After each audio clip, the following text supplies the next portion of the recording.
another banger. Yeah, I mean, like we are going to celebrate Galamsey and all those people who are involved in the illegal mining. I mean, no problem. Then, out of anger, you know what happened? Pokua actually said certain things concerning the MANHYIA Palace and also aside to two, of course,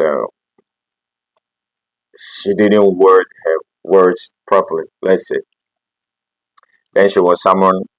She wasn't someone she decided to go in because of the social media frenzy and stuff and attack on it. She went, and it was all like a theatrical gimmick, like wasn't supposed to be so.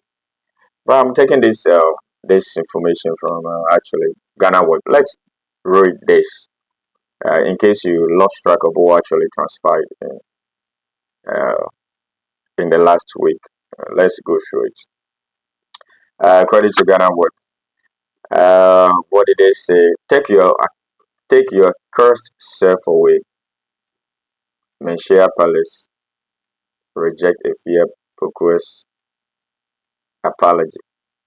Well, your cursed self. Well, if it works, let's see. After hours of pleading at MANHYIA Palace, AFIA Pokua was asked to leave and never set their foot there again. Not even the faction of elders who advocated for her could persuade Otunfo's representative to accept her apology. So she got there, she tried to render an apology, and she was asked to leave the premises of the palace. I thought the elders actually taught us that whenever somebody wrongs us and the person comes back to render an apology, we should accept it. So, which one is the Ghanaian culture? I'm just asking. One elder pleaded on Ifeanyi Pokua's behalf that she, Pokua, had been on her knees since her arrival and had brought an apology that should be conceded. Right out of the bunch where there are no maybe level-headed men in our society for us to look up to, there is always one who is going to be there, will be serving as the honey and the honeycomb for us to look up to. So this elder said, no, you can't be doing this. At least she came here, she's on her knees, right? So we have to give her the benefit of the doubt. However, the Otunfo's representative remained resolute. He said, no, it's not going to permit any apology, stating that in the palace, an apology isn't always sufficient in such matters. So, what is sufficient? Murder, public lashing. We just have to know because we're organized. I mean, that is the highest we can go. When we wrong somebody, we go there to render an apology. Every thinking person knows we have to render an apology, which she did. All that she said, of course, in that video, she was correct, except the part where I disagree with her is that, pitching the hospital to avoid. No, I disagree with her on that because the hospital, the Comfort Nurture Teaching Hospital, is for the government. It's not for Otunfo, neither is it for the MANHYIA Palace. So if Otunfo, out of his goodwill, decided to help the government in one way as a good citizen, she has no right to condemn Otunfo for that. No way. I disagree with Ifeanyi Pokua on that. Because the government is the responsibility of the Ghanaian government. Remember, the Ashantis, just like many other Ghanaians, pay taxes to the government. The government receives taxes from the same.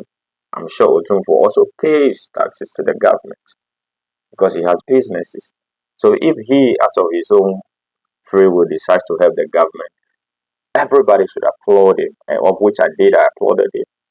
So Ifeanyi Pokua is wrong on that particular one. All right, let's move on. He emphasized that there are times when offenders are left to face their consequences, and the fear purpose situation was one of those. What are the consequences? Well, I don't think there is any other consequences that should go through if her apology. She came to your office to render an apology You, out of emotion, you kicked that out of your palace. That elder was wrong, and he'll always be wrong. I could. You who are you to disrespect your tunfo? If you've grown wings, don't direct them towards Kumasi. You said you are from Kwewu, but the people of Kwewu even broke away from the Ashanti region. It is our language they speak. Like, what is this? This is a petty, tribalistic tirade this man is going on. This is childish. So, one, two assertions here. No, historically true, actually. So, one, because she's from Kwewu, you cannot accept her apology. Two, she even speaks Three. Therefore, apology cannot be accepted, or she dare not disrespect or say anything or even critique anything from the Ashanti region just because she speaks Twi.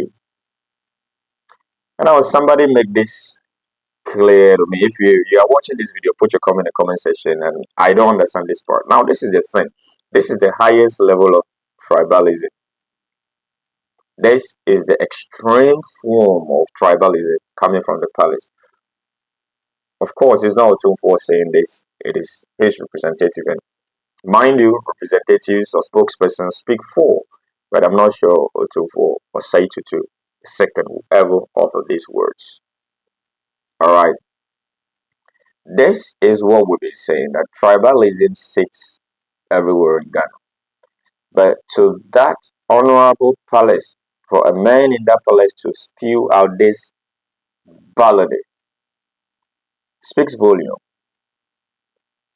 She's from Kwewu and she speaks Twi. And so what?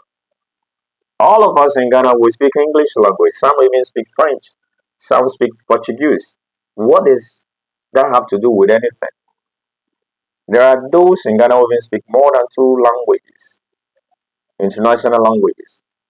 What is the mindset? This is a colonial Neanderthal mindset.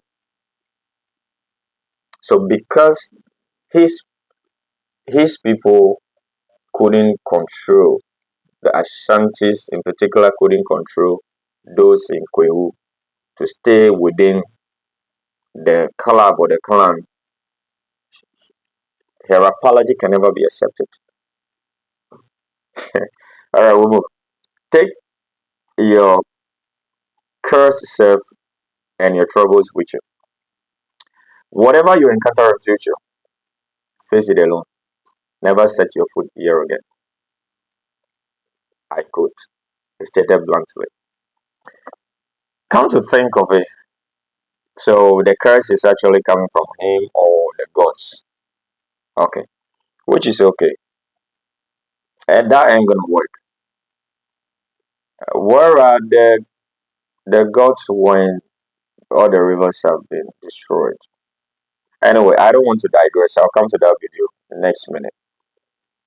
You can see the level of tribalism even within one ethnic group. You can just see that. You wouldn't accept the apology because her people broke away from your region. And on top of that, the greatest mistake they've made is still holding on to your language. This man has no place in the MANHYIA Palace because that is an honorable place. He shouldn't even sit down there. He should rather turn around to apologize. And then this is why some people don't want to speak certain languages. This is why we are so divided and we pretend about it that we love one another in this nation. We don't. You know it, I know it. It is insidious. The level of tribalism in Ghana is insidious. Recently, it was all over the social media, Ashanti tribalism. No, I didn't even say a thing because it's all over. I had my fair share of tribalism. Yes, yes, I had my fair share of it. I won't. One day I'll go into the details of it. But this man at the palace speaking this way, he now should turn around to render an apology. That's all he can do to set himself free. Ladies and gentlemen, thank you for watching this video. Put your comment in the comment section, hit the like button, and share the video. See ya.